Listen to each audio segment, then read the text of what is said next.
Thank you all for joining this morning's session on autism spectrum disorder. This is in a series of disability services sponsored events that we have through the month of April. And as a post-event activity, I am going to be sending out additional videos that were sponsored by the Association of Higher Education and Disabilities ahead.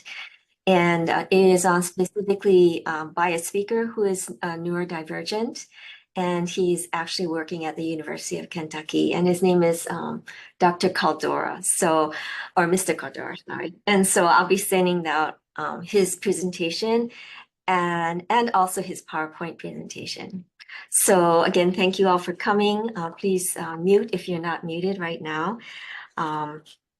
Today is going to be a very, very full training. We have a wonderful speaker and Dr. Jeremy Jensen. And let me introduce him for now, and then he will then go into his PowerPoint slide and then also open up for any questions at any time. Dr. Jensen is open to that as well throughout the presentation.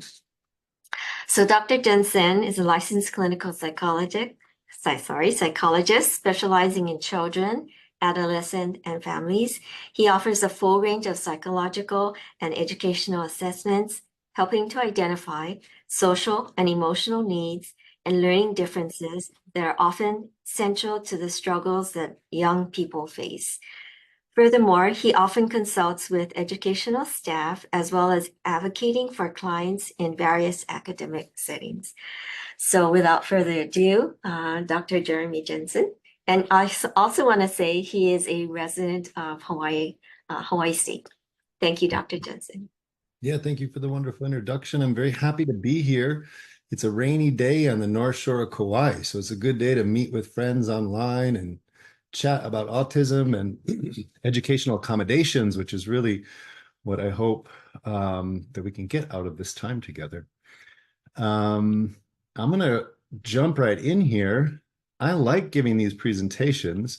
Sometimes I don't like participating in them, which I think makes me a good presenter because I really want to be streamlined and try to make this efficient for you all. I know you have wonderful lives with lots of things going on. So let me screen share.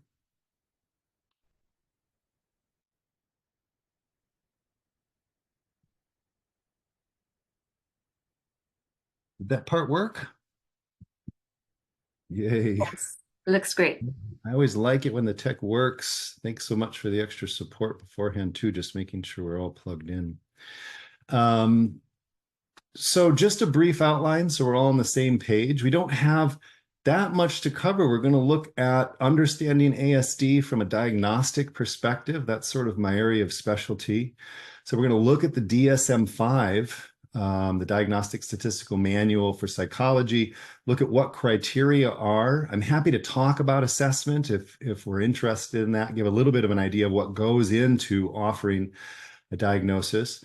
And then I have a very short video that we're going to use just to kind of flesh this all out and actually look at some presentation. And after that, we'll jump into what I think is sort of the punchline for the whole presentation, which is we're going to look at some best practice accommodations.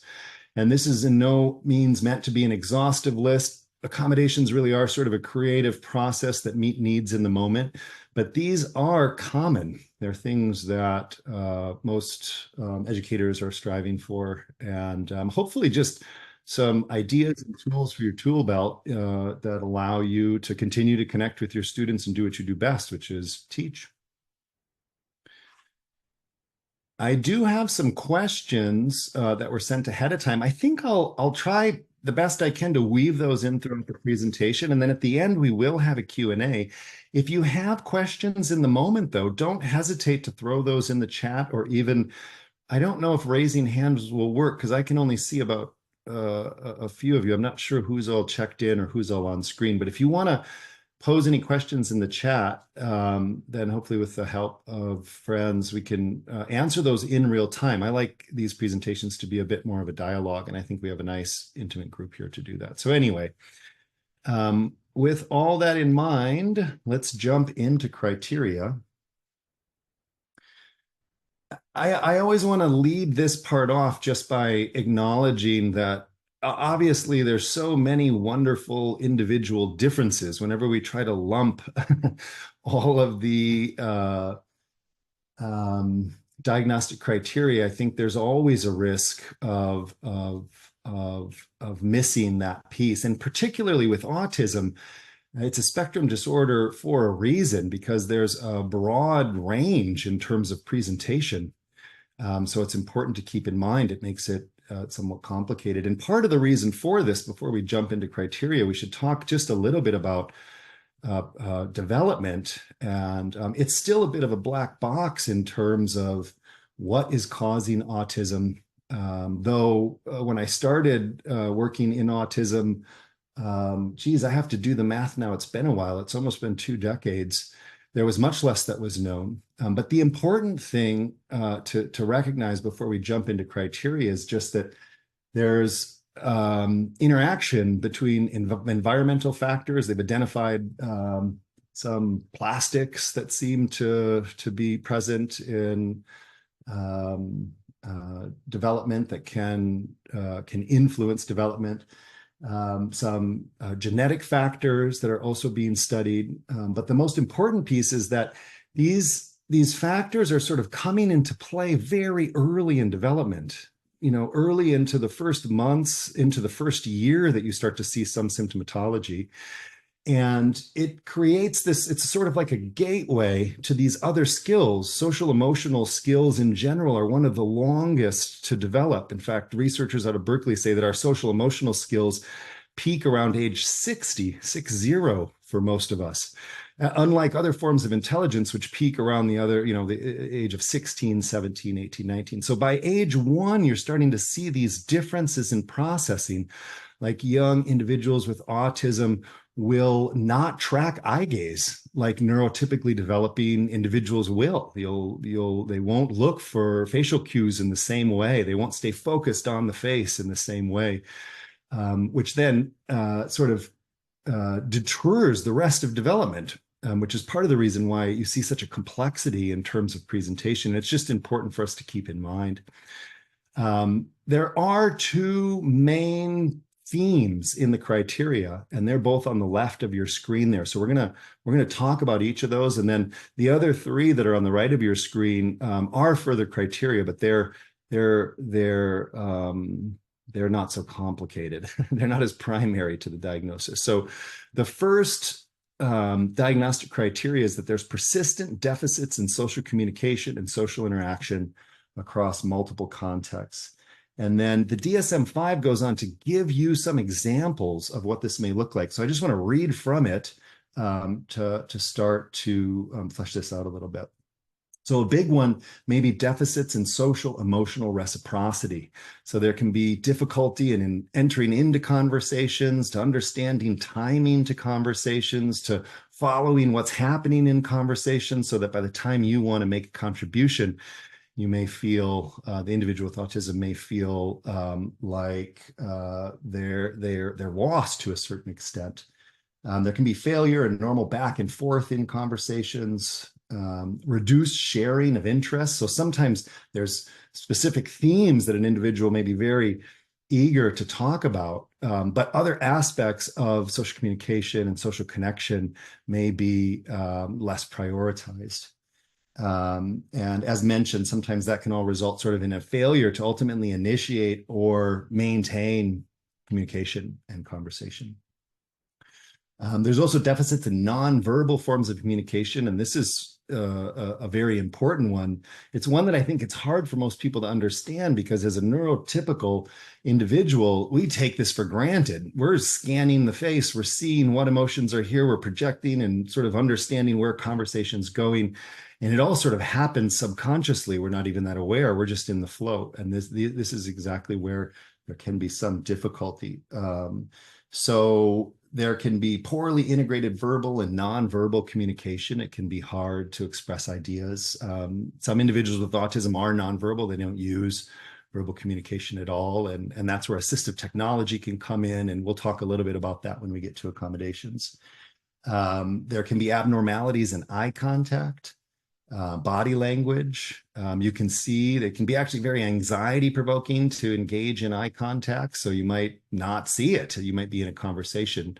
And from the perspective of someone in the conversation, it can feel a little off, or it can feel like there's a disconnect, even though the individual may be very connected and attentive. But due to the deficits, there's going to be a difference in expression.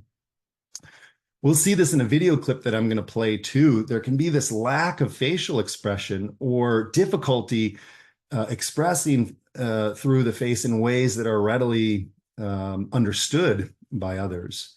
And then the last main sort of area in the persistent deficits in social communication and social interaction have to do with difficulty developing, maintaining, and understanding relationships, some of the nuance and complexities of what drives relationships, which also, again, just leads to a sense of a feeling like there's an unknown there, which usually leads to higher levels of social anxiety and all sorts of compounding issues that can make it even more difficult to engage. A few others that they sort of reiterate in the last block here, the absence of interests that may be shared in peers as opposed to developing, maintaining, and understanding relationships. So these are just a few examples of how deficits in social communication and social interaction present. And then the second big theme in diagnostic criteria is restricted, repetitive patterns of behavior, interest, or activities. And there's usually at least two of these to meet diagnostic criteria. So you'll see stereotyped or repetitive motor movements, use of objects or speech in stereotyped ways. So catchphrases that are used sometimes that aren't maybe even appropriate for the setting. There is, in some individuals, rigidity. There's a real desire for sameness, and there can be inflexibility in terms of routine. We'll talk about setting expectations in the classroom. This is a really important piece as it relates to this rigidity and inflexibility, because it can result in significant emotional upset. And again, we'll look very specifically at overwhelm, and I have a slide too that will at least outline some of what to do if an individual ever is subject to one of these emotional overwhelms. Often it can be triggered by changes in routine, things that weren't expected. So this is an important one to keep in mind.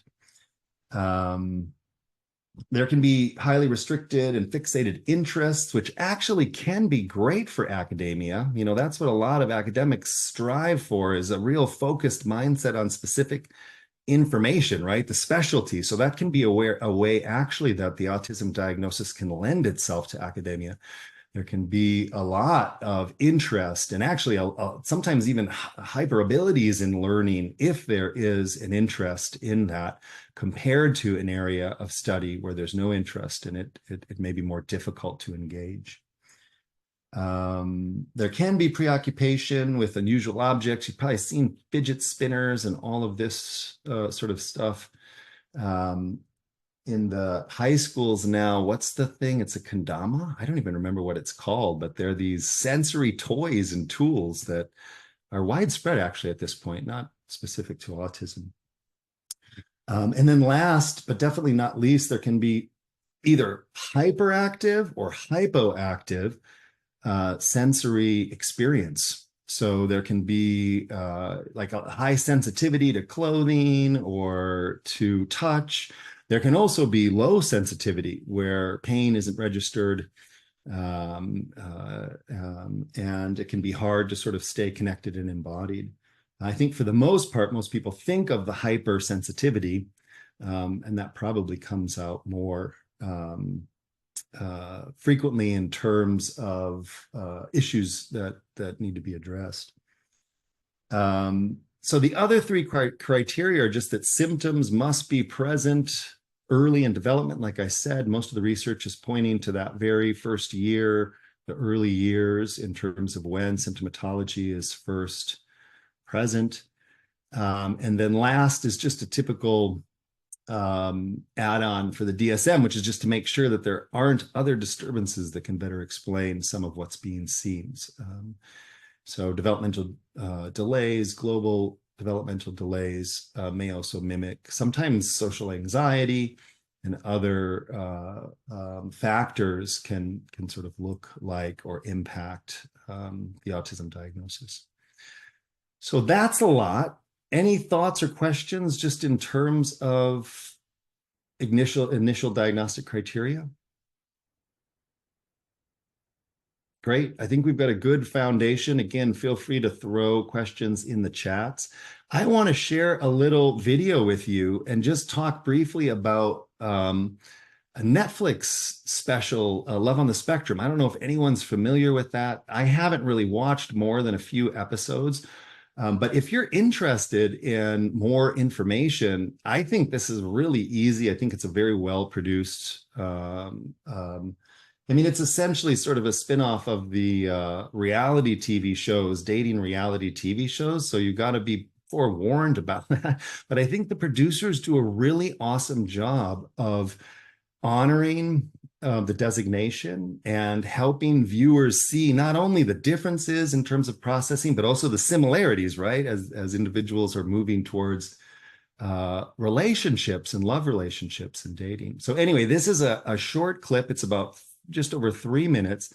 And it's individuals with autism spectrum, high functioning, that are sharing about the misconceptions related to autism. So I like to put that right after we go through diagnostic criteria. And I'd encourage you to just, as you're watching, sort of take in some of this, take in facial expressions, the eye contact. There's evidence in here too. You'll see some of just the presence of social anxiety just in the interview. You'll see it in some of the interviewees. So you can sort of keep that in mind while you're also hopefully getting a more complete and full spectrum understanding of just how some of the symptomatology may play out. But again, it's complex, and you'll see that each individual has their own constellation. So if we have that link, let's put that video up now.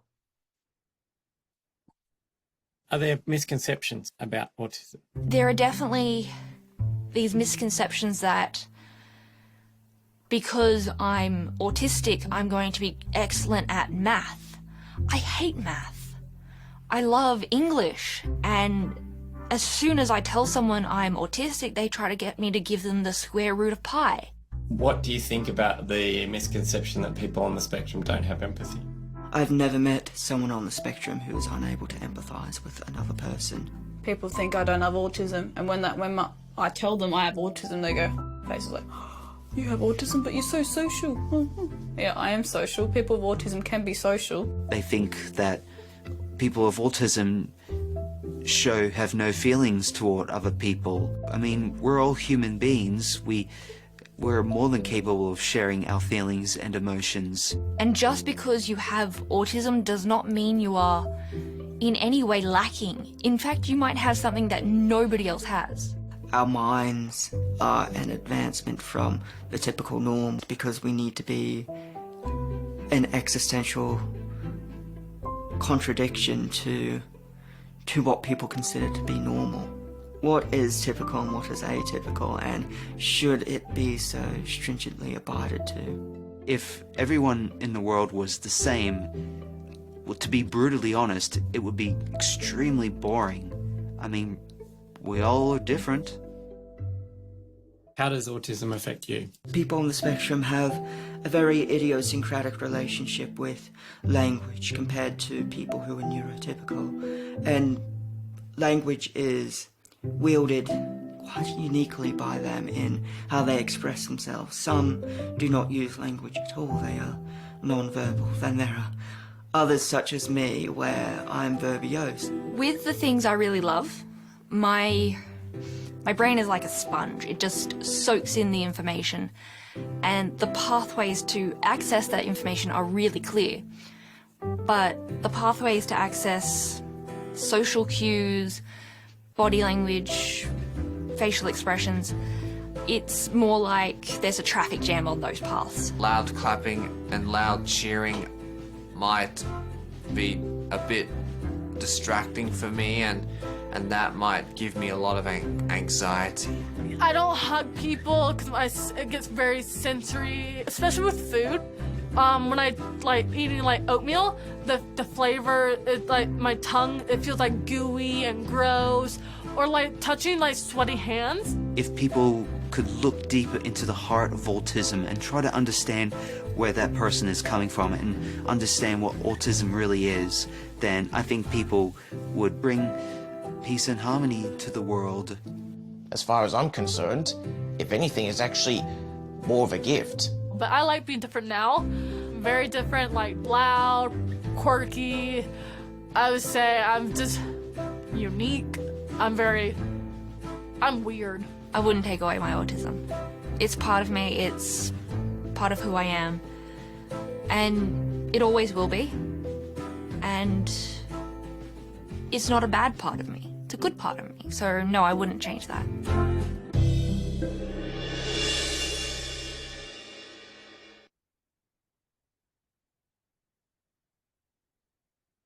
Great. A little bit of a feel-good clip there. Like I said, I didn't watch more than a few episodes, but I found them really inspiring, actually. So do I have to go back to screen share? Do you still see my slides at this point? You have to go back to sharing your screen. Got it. Does that work? Yes. Good. So let's move into some of these accommodations. We've got two main themes again in terms of disability, and I'm hoping that what we can do is start drawing some connections, because really all we're after is accommodating based on the understanding that we have of these individual needs and how best in the classroom to address them. So as I mentioned, especially knowing the rigidity, the inflexibility, again, it'll be different from student to student to student, but in general, you're going to follow the good teaching standards and policies that most teachers use for all of their students, which is setting solid expectations for your classroom. Maintaining consistency in terms of routine can be very helpful. If there are changes to the routine, informing students in advance of those changes so that they can be prepared, give them as much advance notice as possible. Some other quick tips, providing information in writing for most individuals is a good idea, just because memory stores in general for verbal information are short. They decay relatively quickly. And so especially with an individual who's already, we know, stepping into potentially an uncomfortable situation, a classroom situation, in social conversation and communication, it can be really helpful just to think ahead and provide important information in writing so that auditory memory system doesn't have to work, basically. You can just have that information available. I have a link. If you're not familiar with visual organizers, these are just awesome in general, but again, can be very helpful for individuals on the spectrum to organize information, understand information. And that's a whole world unto itself, so I'm not going to dive too much into it. But at the end of these slides, there's some resources, and I do believe the slides will all be shared. I'm also happy to email anyone if they don't have the link or don't end up getting the link. But that's something that you can sort of explore on your own. Other ways that classrooms have successfully accommodated is to do things like providing lecture notes and slides in advance. So there can be an opportunity to digest that and then come into the classroom prepared. And similarly, doing a good job of organizing requirements for assignments and for end of the year tests via rubrics, putting a rubric together that will allow individuals to get a clear understanding of what's coming and to better prepare for that. So there's another block here, which is just providing extra time and space for learners with autism. And so probably the most well-known accommodation across the board is extended time for tests and assignments. I think anytime anxiety is sort of present, whether that's just a simple form of test anxiety or if that anxiety comes from other causes, providing a little extra time is usually the best course of action. Sometimes students are offered testing in separate rooms, offered priority seating, which can help with things like distractions, if there's sensory needs. Small things like a heater, right, that's sort of clicking on the wall can really sort of throw an individual with hypersensitivity to sounds into a loop, like the one gentleman on the video said. Loud clapping, things that other people sort of take in stride, can really be overwhelming. And all of a sudden you're dealing with feeling like you've just got to get out of the scenario or the situation. Offering regular breaks is another great strategy. And streamlining homework can be really important, especially if overwhelm is an issue. And that just involves you as an instructor thinking through what's really going to be a priority in terms of workflow and what you're going to need in order to assess, you know, your students' development, and then try to focus on that what is needed and cut out any of the extraneous work. In terms of providing extra support, we mentioned assistive technology. There's a ton of great devices. I'm guessing most students will come to campus with these devices already in place. I've seen individuals, maybe one of the most common are these FM stereo monitors. So they have headsets on and the instructor will wear a microphone and there's sort of like a direct connect to those headphones, which is another way to clear out distractions, guard against distractions. Another common one is providing a scribe or a note taker.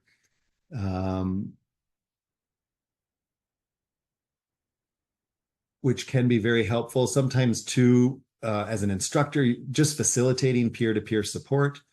You know, if it's possible to have partners on projects, or sometimes students are available to share notes. These sorts of things can go a long way, not only in helping individuals gain the information that they need, but also helping build the relationships, which may be, you know, part of the anxiety and part of the difficulty of having autism and stepping into a classroom environment. And then lastly, just encourage you to consider alternative ways for students to sort of display knowledge. So a big one, as you can imagine, class presentations can be very overwhelming. It might not be, it might be more of a detriment to stand up in front of the class than it's worth. And unless it's an essential ingredient in whatever's being taught, if you're in a poli-sci class or something like this, or you're on the debate team and you need to be in front of an audience, obviously under those circumstances, there might not be room for an accommodation.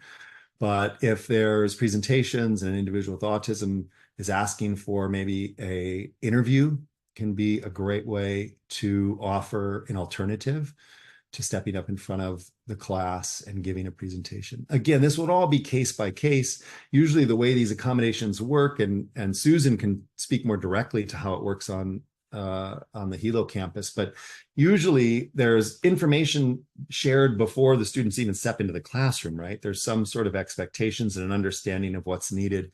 Accommodations are usually written into psychoeducational reports or neuropsych reports, so they've been in place.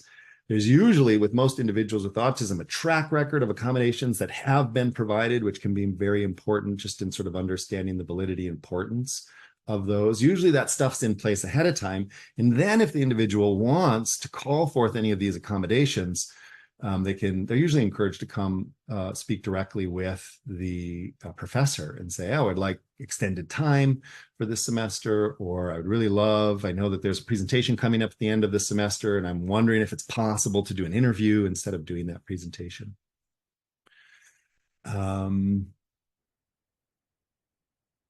We'll jump into addressing sensory needs, which is a little bit more of a specific focal point, but I'm wondering if there's just any general questions at this point in terms of accommodations. We've sort of rifled through 3 pages.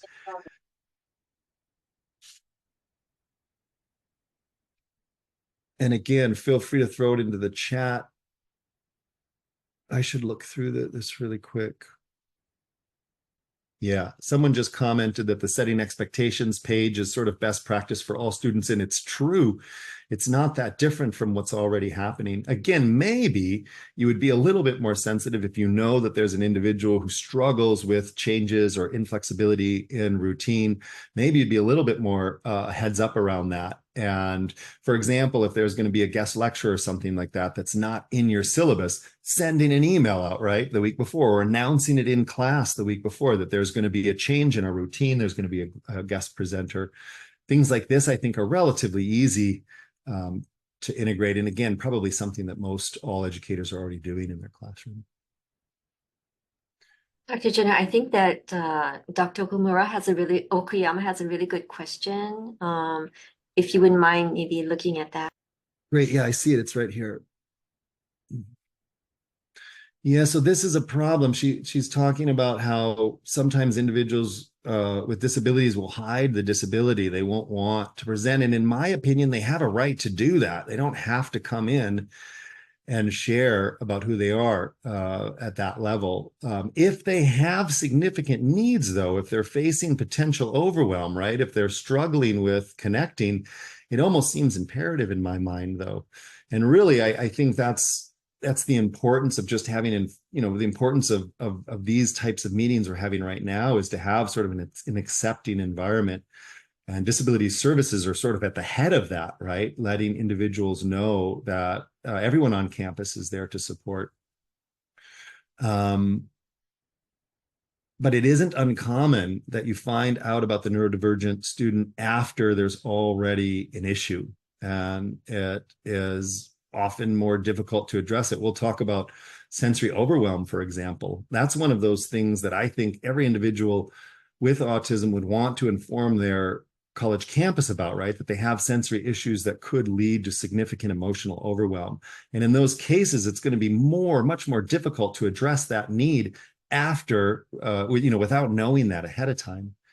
So in terms of recommendations for encouraging students, I think even just having flyers out that you're addressing this and making it apparent that it's an inclusive environment, through your website, through your presentation as a teacher, just acknowledging that there's differences in learning at the beginning of the semester, encouraging individuals, if there are accommodations, to share those if there are needs, and then maybe also just be understanding that if an individual doesn't want to necessarily share that information up front, that they have a right to do that.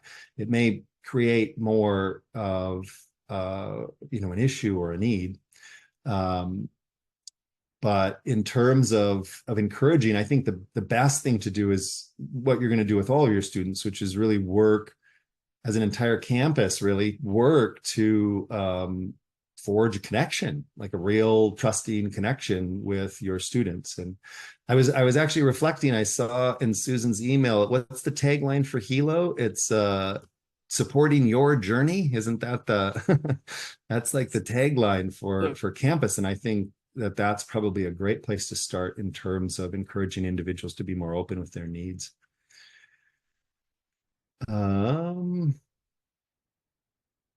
Yeah, because one of the biggest reasons why I think most people don't share is because they feel like they're going to be stigmatized and that they're going to lose access. And so they'll put their own safety sometimes in peril just to feel like they at least have that control. And we can address that ahead of time so that there's no need to feel that defensiveness. I know some private schools will require things, in the high school realm, they'll require information, but I don't think there's really any ground to stand on in terms of like asking people to provide things like psychoeducational assessment. Susan, I don't know if you have more to say on that, just in terms of Hilo's policies. I certainly can do that.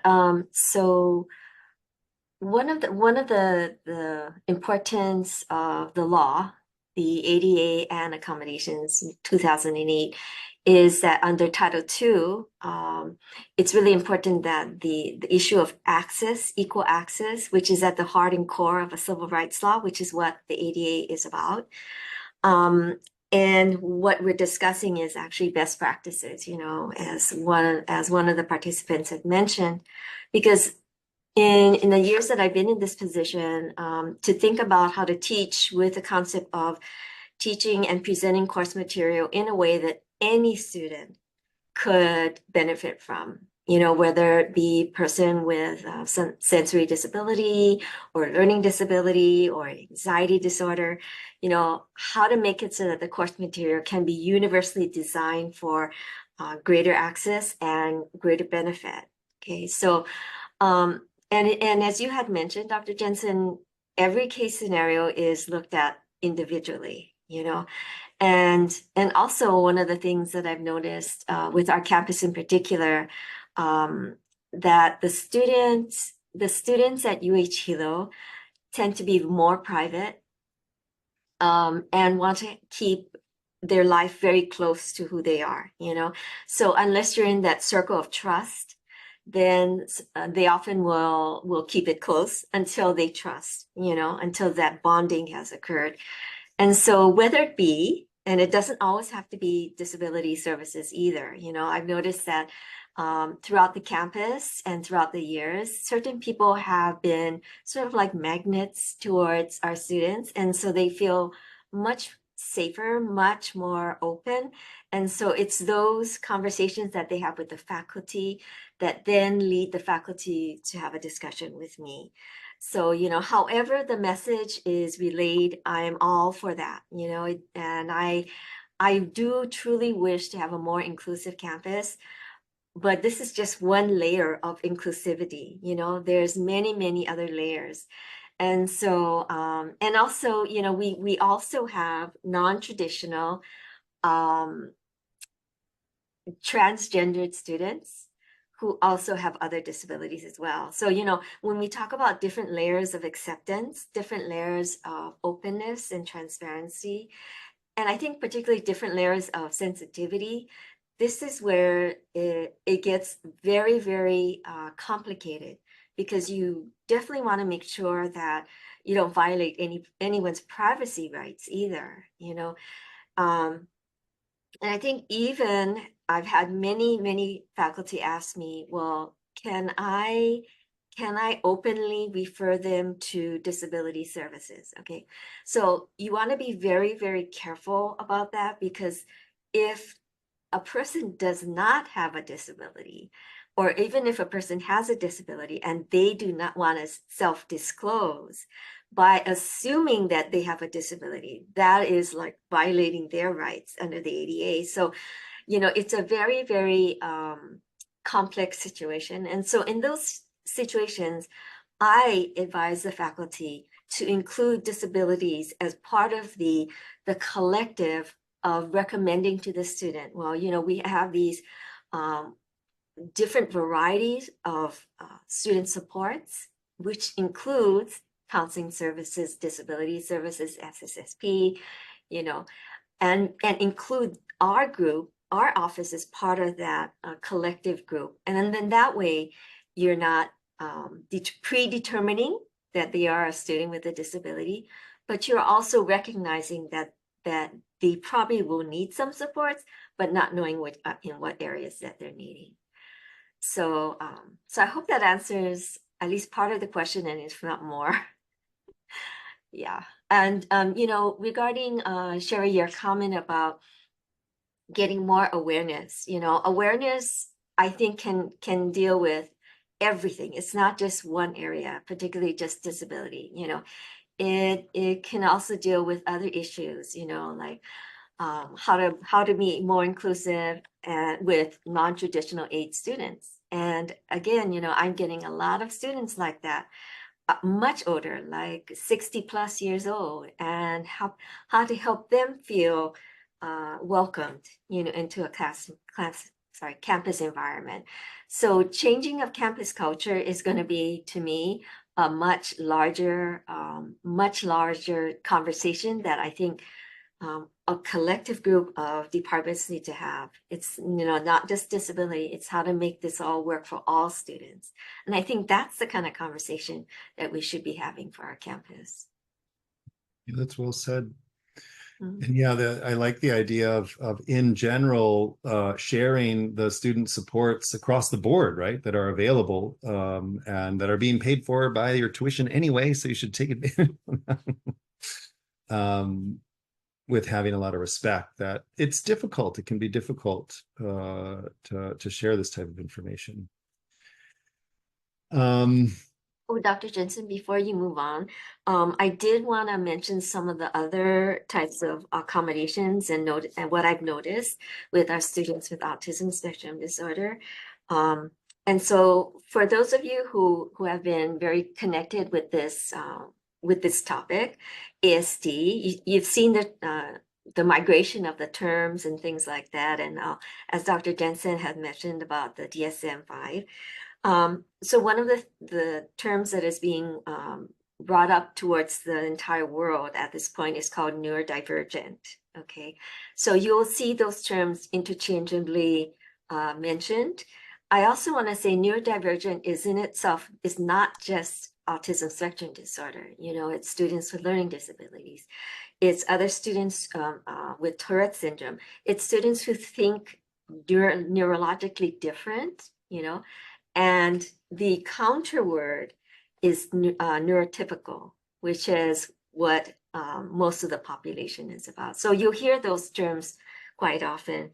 So one of the things real quickly, because I don't want to take in a lot of your time, Dr. Jensen, is that the use of technology is critical at this point. I know that certain people have issues with artificial intelligence, but what I've seen is the beautiful work that AI has done to help students who are different learners, particularly with the use of audio to text. I've seen that a lot. We use that right now for our audio note-taking. We have migrated away from peer note takers, and we use a United Kingdom company called Glean, Glean. Most of our campuses are aware of it. And it is a fully integrated system that includes live captioning, transcription, actual note taking while the lecture is happening. So the student can decide if they want to note take, they can do it simultaneously. There's also situations where a student's level of condition is so all-encompassing that perhaps they feel like they need a personal care attendant. So just to let you know, personal care attendant is a service that we recognize, but it's not a service that we pay for. So if a person wants to come in with what's called a PCA, that can be an accommodation. Okay, but again, that's above and beyond. But we do recognize that it can be an accommodation. The other thing that Dr. Jensen had mentioned about is the formatting of large group or small group presentations. Many of our ASD students have sensitivity to group kind of settings. And so perhaps if you're looking at having a requirement to do a presentation, modify it towards having it either present to you or another student, or smaller group, like 1 or 2 people at the max, And that then still fulfills the obligation and the requirement of doing a presentation, but doing it in a more structured and smaller environment. When we're talking about the hybrid courses and courses that are done where you see a visual of the student, I've had many students ask, because of their anxiety, and some also with anxiety with ASD, to allow them to only show the top of their head as indication that they are present, they are there, but that they don't want their face to be seen by others. And so I've written that kind of accommodation, and that has been very successful for the students with high level anxiety taking Zoom classes. The other thing that I want to stress is 2 things. The concept about having a safe space, whether it be in a hybrid class, a Zoom class, or in an actual classroom, that is so important for students who are not neurodivergent.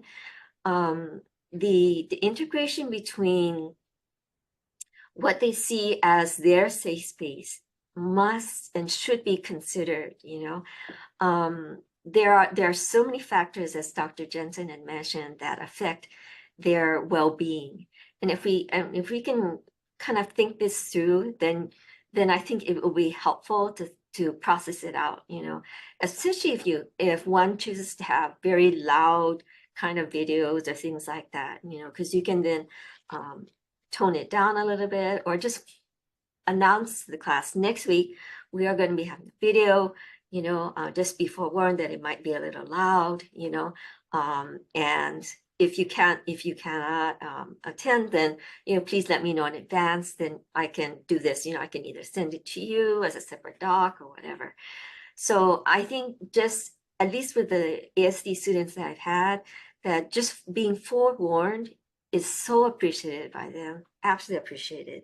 And along those lines of forewarning is to, if possible, to have your course syllabus released in advance, so that the students with ASD can better plan, can better anticipate, can better prepare. You know, I stress the word prepare for whether it be the content that's going to be discussed, whether it be being in an environment that they have to mentally be prepared for, as well as physically, you know. And some of them actually will have devices to buffer the noise of the environment from them. Dr. Denson had mentioned assistive listening devices. And again, that is another item that is considered personal. I've had many students come in with assisted lifting devices, and that is generally handled through either Division of Vocational Rehab, if the student is a member of that program, or if they have private pay. You know, some of the medical services will pay for that. But it is, as Dr. Jensen had mentioned, the transmitter is, and the microphone is worn by the faculty. The student has a receiver on their body or in their personal area, and that they will then either have headset, or they will have it looped to their hearing aid. So, you know, depending on how the student wants to handle their auditory input, that's one of the devices that I've also seen. So I think that's, in addition to what you had mentioned, Dr. Jensen, those are the things that I noticed for our student. Okay, and so I think Dr. Okuyama has mentioned, okay, yes. So can UH Disability Office pay for a premium version of identified students? Okay, so we actually have what's called, we use a lot of technology. So the generated AI, we have two programs. So one I had mentioned is Glean, okay, and that's cloud-based. They can record a session either separately and then download it or upload it to the software. And then there's another program that we also have called Kurzweil 3000, and that serves the same purpose but for textbooks. So so readable PDF versions of textbooks or EPUBs or anything along those lines that are alternate format of textbooks, that does the same purpose. So it uses AI in order to make the book from a text into an audio. So and also it versus the other way too. It can do audio recording of audio recording of like papers, for instance, but it will be a direct translation of their voice to text. So, and then also, here's a plug that's going to be happening very soon. I'm going to be mentioning it to the campus. Students are already aware of this. It's called Zoom. Not Zoom. Sorry. What I want to say here. It's a screen reader that is captioned. Okay, so anything that is shown on a website will be able to be captioned, and that is a free service that has been paid for by the UH system. So I think there's getting more and more supports of the recognition and importance of using AI in order to improve and enhance learning for all students. So that AI service, it's going to be available to any faculty, any student. And that is courtesy of the UH System Offices for Technology. And it's also going to be available at the community colleges as well. Okay, so sorry, Dr. Jensen, cut off so much of your space. Yeah.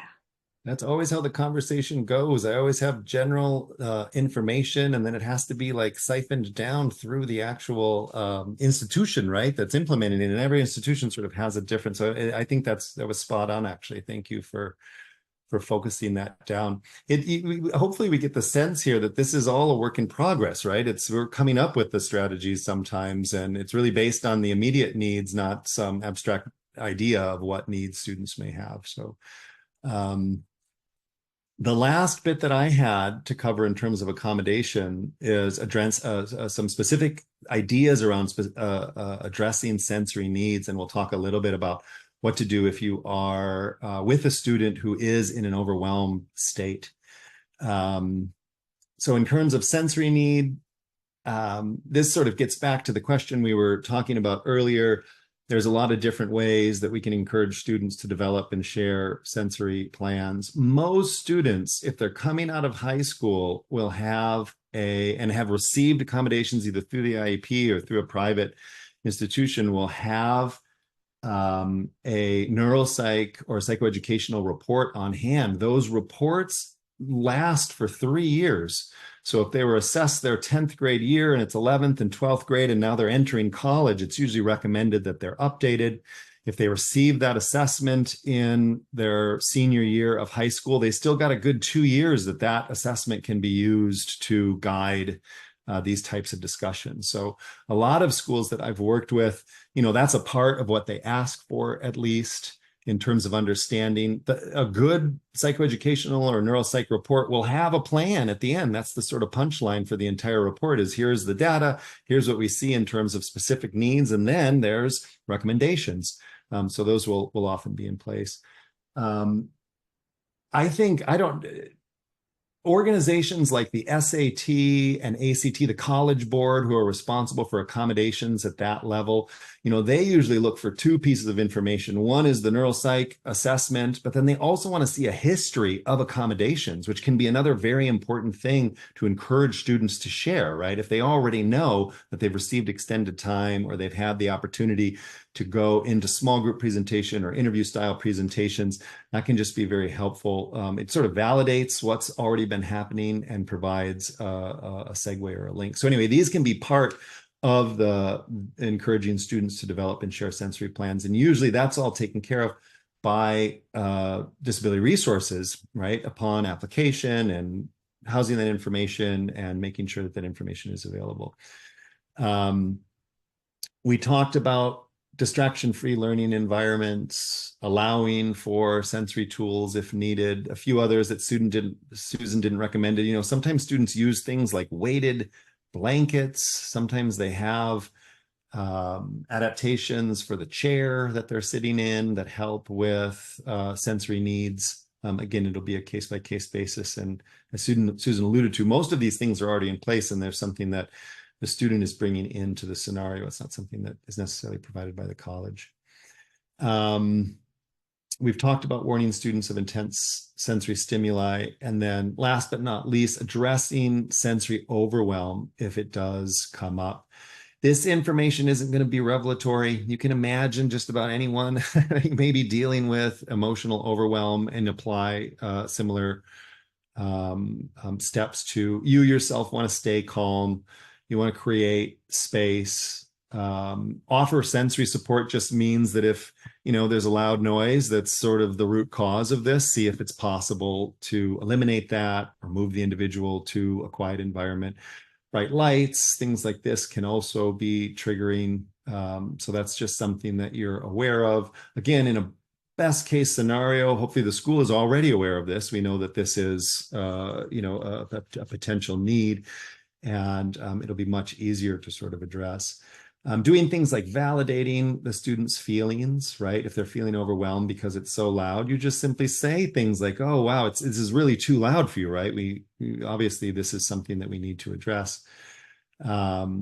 Avoiding making demands in those scenarios. I mean, really, I would encourage you to limit your communication to what's needed in those conversations. You don't want to engage in even more processing at that point, because it's the processing in and of itself that's sort of triggering the emotional response. Excuse me, Dr. Jensen, can I just interrupt for a sec? We Sure. have, I presume, maybe about five or so minutes left. What I would like to recommend, if people have to leave exactly on the hour, this session will be recorded, and there's so much valuable information. I would like to invite you, if you do need to leave, please, thank you for joining. I will be sending this particular link out to everyone who's participated and to those who signed up who were not here. So feel free that if you need to leave. But Dr. Jensen, I just wanted to let you know that do not feel fettered at all, just continue on. Thank you. There should be good timing. We'll wrap up here in just a few minutes, and then we'll have a little time for questions. And if people need to pop off, it could be perfect. So the last piece here is just to keep others away if possible, or move the individual to an environment where they can have personal space and not feel like they're being watched or whatever. Other people need to be involved. And so what I did here just at the end, and we can talk specifically about any of these points as we move into questions, but just to give you a little summary of what we talked about, hopefully solidify some of the key points. We looked at the autism spectrum disorder basic qualifications in terms of the Diagnostic Statistical Manual number 5.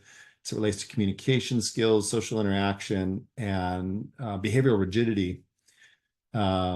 Also understanding that people with ASD have a wide range of cognitive abilities. And sometimes there's co-occurring learning disabilities like ADHD in addition to autism that can complicate the presentation. And there's mental health issues that may play into as well. Anxiety is always going to be one that's somewhat present, and whether or not that also qualifies for designation is going to be something that is handled on a case-by-case basis. But it's also important to keep in mind that there can be a lot of the neurodivergence that lends itself well, especially to academia. And I just want to leave you with a name. I'll put this in the chat. But if you don't know Temple Grandin, that's a great case study for an individual with autism who is exceptional in her line of research in her field of study, which is animal behavior. She's worked a lot within the like meat and poultry industry to design these processing plants that basically diminish anxiety for the animal and make the job of processing animals more easy. And she has a book called Thinking in Pictures, which is a great example of neurodivergence. She talks about how her autism is an essential ingredient in her ability to excel in her field, professional field. And these are the sorts of things that we want to be aware of as well as educators, because we can cultivate these, as I mentioned. Sometimes the sort of intense desire for understanding specific subjects lends itself very well to academia. So we'll want to use that momentum. Many individuals with autism who are higher functioning do have great success in college and have exceptional talents and skills, as we mentioned, using Temple Grandin as an example. And ultimately, what we already know, just the thought to leave on is our goal really is just to empower these students to become advocates and hopefully feel comfortable sharing in a pursuit of equitable education. So some final thoughts. Again, these resources will be available for you. They include some of what we talked to. There's a link for Love on the Spectrum there. So if you need a new Netflix series to binge on, that's a good one. We had a couple whatever series now, seasons now. And with that, I'm happy to open it to further questions. Susan, I don't know if there's anything else that feels important to wrap with. Someone asked about a movie regarding Temple Grandin. I can put her name in for you. Yes, thank you. She's a very inspiring individual. I've read Thinking in Pictures, which I think is a great work. She talks about what it was like to grow up, and her own sensory needs have informed her ability to understand animal behavior. And she's very upfront with things, like she doesn't understand, why people want to hug to begin with. And she talks about that, just how it's not there. It's just not something that is necessarily first on her list. So I think you mentioned a good point about that, about physical proximity and acceptance of like a cultural form of greeting, or care. Not all cultures, and I consider this a disability culture issue, is that not all cultures want to be hugged, and so I think that, again, knowing the audience to which you are speaking with, befriending, just honoring their space and respecting it, I think is really, really important.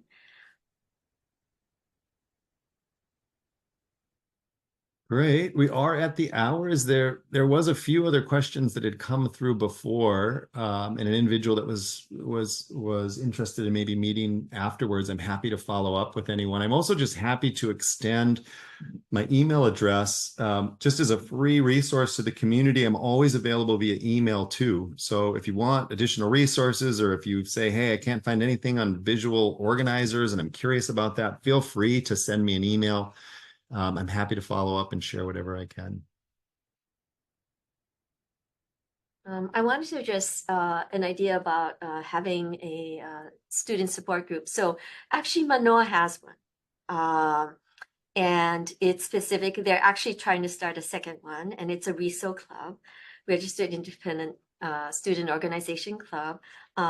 When I went to a training this semester, courtesy of the Center on Disability Studies through the UH Manoa College of Ed, I facilitated getting our FYE students there, and it was amazing because I did ask them, I networked with them, and I said, what did you think of what you learned? And it actually opened up their eyes tremendously. They were appreciative of knowing about the diversity nature of neurodivergent thinkers, and they intend to do a more concerted effort in reaching out to peers, in thinking about also how they present materials, because FYE does a lot of student to student workshops and things like that. So it did make a difference with that group. So the group at Manoa, I did networking with them, and I said, we would love to do something with you folks. And so I spoke with the president, who is going to actually be outgoing at the end of this term. And he and his group created a short video of welcome and invite. And I shared that with all of our students, okay? And I also got clarification from the Manoa group that we live on a different island. Can my students or our students still participate? And they welcomed that. It didn't make a difference to them which island they're on. They're very, very welcoming. So, and this teaches me a lot about, how sometimes we put proximity as a way of determining whether people get gathered together. And this taught me a lot, that there are no lines or limits, and I just thought that was so great. So the name of their group is called the ASD Students.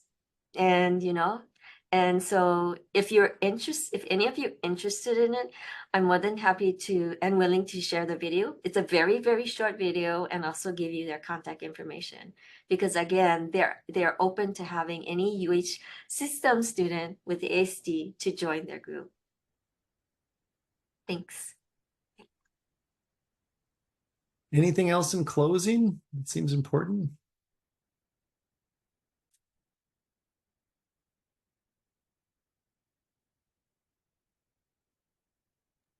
Okay, this could feel like a good settled place to end the presentation. Like I said, I'm happy to stay on if there's any other post-presentation questions or conversations anyone wants to have. And then if you don't already have my email address, we'll make sure that you get it, and feel free to reach out via email, or I've got a business line as well if you prefer text or phone conversations. But email is usually the easiest place to start for me.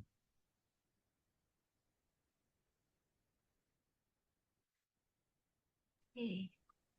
Before I see that some of you are departing, so and yes, for those who have asked to see the very short snippet of the ASD group from Mana, I'm more than happy to. I'll be sharing that with you folks after this training. So I would like to close by thanking all of you for participating. I specifically want to thank Dr. Jeremy Jensen of Kauai for his wonderful presentation, very thorough, very informative. Thank you. And also to Cindy Yamaguchi, who was our DO specialist, team specialist, who helped us get through our little hiccups throughout this term. Thank you. And to each of you, I truly hope that the efforts that this training will make a difference, not just in your courses, but how you interact with individuals with diverse thinking. And I thank you again. If Dr. Jensen, if you stay on just for a little bit after everyone leaves, I'd appreciate it. Thank you again. I will be sending out, as I mentioned, another video with Dr. Kodora being the lead presenter, and also his PowerPoint. Very informative information. And he talks about the politics of neurodiversity. And so I thank you so much, and you have a very pleasant day, everyone. Thank you. Great, thank you.